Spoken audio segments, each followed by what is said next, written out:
feel like secondhand books can be a drug because of the smell. Oh.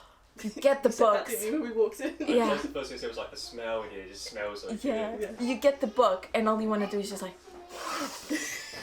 and then it just feels like you've done a hit, but like of the most beautiful thing. You get transported into like this other person's life.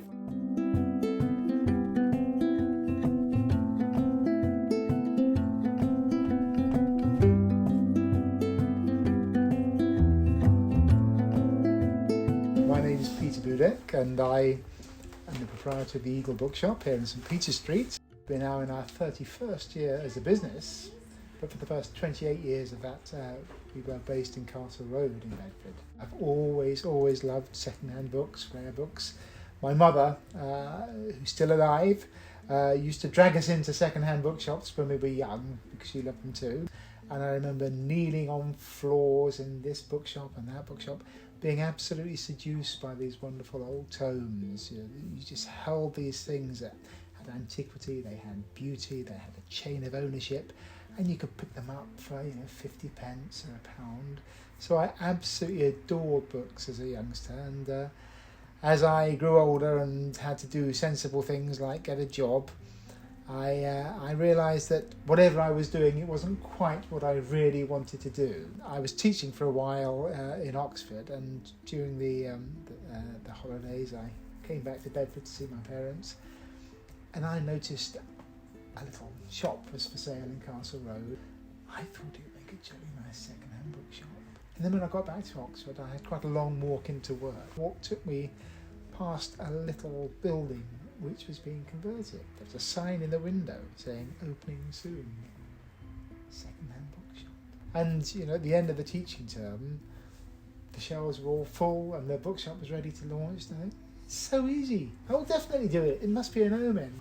And that was the birth of the Eagle Bookshop in 1991. I was young, I had hair, and I was slim. Something to change. Just beyond the horizon, above where Maths is at the counter, you could also see wonderful old leather-bound books. So we offer everything. The old, the new, the expensive, the cheap and cheerful. Got all the books about Bedfordshire and Bedford. In this one area of the shop, we don't sell second-hand books, we sell new books. And these are all local authors. If they want to hold book launches or book signings, this is the shop for them. And this is the book, the sort of the book paradise, if you like. People who love old books, who love the feel of a country house library. This is where we've got the classic novels, books about the classic novelists, children's books from a bygone era. You will not believe how many children today love to see and love to handle what children read 100 years ago, 150 years ago. This holds all contemporary and older artists, books on the history of art, architecture, interior design, the decorative arts, music and the performing arts. So everything artistic is in this room. Ancient history and archaeology, Greek and Roman classics, primary historical sources, old newspapers and journals from the 18th and 19th century, peerages, registers of statesmen, dictionaries, histories. This is all the UK, Scotland and Wales here, Europe, the Middle East, and then Africa, Asia and Australasia and America. Peek through the hatch, you can see into the next little room over there, which is the leisure room. We have books on transport, motorsports, general sports, country sports, rural life, lots and lots of modern cookery books. We've got this lovely selection of vintage and antiquarian cookbooks. This little section here is almost all on philosophy. Why does a shop like this have so much philosophy? Why do we have more philosophy than any shop we think in the country? Because I like it. That's the reason. I can do what I like. It's my shop. Everything where you see these yellow stickers is either £1 or £2. It's a shop within a shop. These are antiquarian bargains. I mean, £5. Look at these wonderful things. These boxes here have just returned from a film set. We quite often supply books, 2 film sets. Andrew's doing a great job there, sorting everything out as it comes back to make sure that next time we're asked to supply a library from 1900, we can have exactly the right books ready for the film or television show. One of my favourite spaces as well, a room devoted just to the history and extraordinary achievements of science and technology. So we have books and we have a few little artefacts that again reflect my own personal interest. I love books that were there at the beginning of an invention. So I love early books on televisions or steam engines, whatever they are. If they're early in the history of the invention, I think they're great because you're connecting with the triumph of the past. Fantastic to put your hands on the object that first announced this to the world. So I love old science books. Okay, so what's your name? My name is Mafalda. And what is your connection to the store? I work here. I was fresh out of uni. I studied English and creative writing, and I had been working at multiple places for like about a year. I emailed Peter. I just poured my heart out to him and I said, I love this bookshop. I love books more than anything in the world. I would absolutely love to work here if you gave me the chance. And he said, okay, I'll see you next Wednesday for an interview. And I was like, my whole world stopped and I was like, oh my god, this is it, my dream come true, dream job, absolutely. You get to meet so many people, different ages and everything. You'll find that most people have books in common, no matter what their age. I've loved books and I've encountered old people in their 70s and 80s who love them just as much as me, and we get to talk about it and share our experiences and our different points of views on each book, and it's just a fantastic experience. A lot of being vegan is about, trying to help the planet as much as you can. So to me, second bookshops are an essential for everyday life. I have so many books that I love, and years later I'll reread them and I'll look back and think, oh my god, Mafalda, what were you thinking? This is the trashiest thing I've ever read in my entire life. And I cannot look at that book anymore. I just have to get rid of it. But I know that somewhere there's going to be a little teenage girl like I was that's going to find that book and is going to be like, I'm going to make my entire personality out of this. This is incredible. I've been a part of BookTube for a few years. I say that, but I post like once a year. sharing that love and passion for the books, for the stories, for the characters, for your everyday life. And there's so many people out there that would love to work in a space like this. It's very important to share it with other people, especially young people, as a reminder that your dreams can be big, your dreams can be small, but whatever you dream about, anything is possible. If you dream about just living a quiet life working at a bookshop, it's completely possible. The Hand Me Down Book Club explains that opting for a used book over a new book results in less than 1/5 of the carbon emissions. My name is Diogo Gomes. I'm the study skills manager at Bedford College.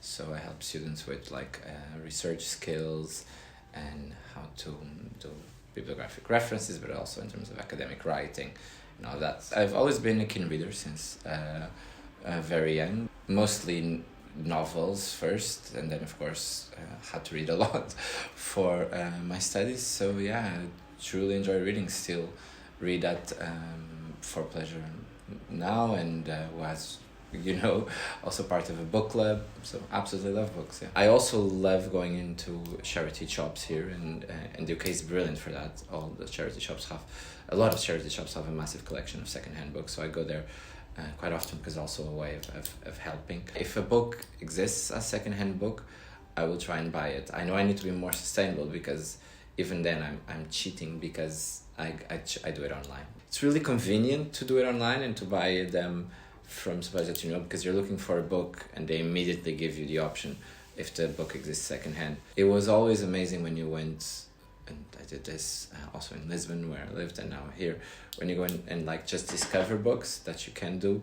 And at the moment I'm not doing that. I'm just much more, I read about this book in The Guardian or wherever, and so I'm going to try and find it and read it, instead of what was good before, when you went to especially secondhand bookshops, because you would find different variety than you do in a normal bookshop, because of course in there they usually have the ones that are the top at the moment, that you had that pleasure of discovering books you've never heard about, and you wouldn't find it any other way.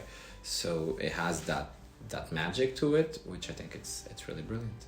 My name is Oliver Lombardi. I'm a business student at the Bedford College doing a level 3 course. As I'm a workaholic, and I can never step away on the laptop screen. Book club has made me realise that like I can have the enjoyment of learning something from a book. I have like anxiety and like a little bit of depression as well. I feel like books have brought me in a happy place basically. There's so much inspiration from other people taking the knowledge from a book and then bringing it all around the table. When I go to W.H. Smith, I find like so many high priced books. I'm only a student, I can't afford this. And then I found, my sister hit me up. She said, World of Books is the best source for second-hand books. It doesn't matter, it's second-hand, at least you're having the fulfillment of enjoying the book. A 2020 article on Eco Bravo explains that book production requires the consumption of natural resources. Producing one book consumes about 2 kilowatts per hour of fossil fuel and around 7.5 kg of CO2. Hi, my name is Chloe and I am a bookish content creator on TikTok and on Instagram. I use the username These Book Delights and I've gained just over 10,000 followers over both platforms. I post photos of books, videos about books, hyping up books for new releases, reviews of early copies that I may have received from publishers. Not only am I a massive reader, but I buy a lot of books, so I'm always wary of where I buy them from. I use Amazon, I use Waterstones. For second-hand books, I will use Wilder Books, which is an online second-hand bookstore, and they're normally very, very good quality books. You can get books that have got alternative covers. You can get like 4 for 20% off or something like that. From a book influencer kind of position, you can buy books from authors that are known to be problematic, authors that have perpetuated harmful stereotypes, and you're not giving them money, so you're not causing harm indirectly to communities that have been harmed by those authors' writing. Independent bookstores are also another great place to get books. I don't use independent bookstores as often as I'd like because there's no physical independent bookstore in my area, but I have been to a few and I have used a couple of online ones. A really good online one is Proud Geek and it's all LGBTQ, and the other 2 independent bookstores are in Manchester. One is called Queerlit and the other one is called the Gay Pride Bookshop. 17 of the top 100 selling books on Kindle are self-published books without the backing of a publishing house. What would you say your favourite book is? So that's a very hard decision to make, and is one that marked me a lot when I was a kid, although I read it probably too young. I reread it after. It's from a Portuguese author from the late 19th century, early 20th century. His name is Eça de Queiroz, and the book is called A Cidade e as Serras, which translates by The City and the Mountains. And yeah, I absolutely loved it because it's about like comparing the life in Paris of that time, because he was an ambassador there, with life in rural Portugal, and it's actually really funny as well. Art in Senna. It's about a Formula 1 racing driver who won 3 world championships and how he impacted the sport. It's very impactful in my life and it's taught me so much in my life as well. I don't really have a favourite book, I have favourite books. I should say The Invisible Life of Addie LaRue by P.E. Schwab, since I do have a tattoo based on it. But I should also say These Violent Delights because my whole platform is named after the book. I can't answer what my favourite book is, I have way too many. What would you say is your favourite book? Oh my goodness, okay, this is probably gonna say so much about me. The Perks of Being a Wallflower. I think I read that book at the right time in my life and at the right place. I just got like a glimpse of like some sanity and I was like, I get it. I get life. Yeah. For like a day. And then the next day I was like, oh my god, what am I doing for the rest of my life? But I think still to this day is one of the books that I still think about constantly. I can tell you about our most valuable book if you like. Not only is it absolutely the most valuable book we've ever sold, but also gram for gram, or at least number of pounds per gram, I think it's unbeatable. I think it's several times the value of gold bullion, or probably as valuable as diamonds, because it was just a tiny little pamphlet. But it was written by somebody called Wilbur Wright, and it was printed in 1901, about a year and a half before he and his brother Orville got off the ground with powered aeroplanes, and he was describing his experiments with kites and with gliders, and he delivered a lecture about these experiments to a society of engineers in Ohio. After the lecture, it was written up and printed in just an issue of 100 copies, 50 of which went to Europe and 50 stayed in the States. And there were photographs and detailed descriptions of the wings they created and all their experiments up to the end of 1901. And by 1903, they were in the air with powered flight. So one of the most significant books in all aviation. Only 2 have ever been recorded. Ours was one of them. And it was in an envelope, tucked behind some books, in a garage, in a home full of antiquarian books. And it had been listed in a spreadsheet, and I'd spotted it on the spreadsheet, so I showed it to the owner of the books and said, "Did you know you had this in your uncle's collection that you just inherited? This is worth more than everything else put together." And so it turned out to be. But I can't tell you the answer to how much, because it's probably a little bit confidential, but it was a lot of money. Gosh, wow, that's incredible. Thank you so much, Peter.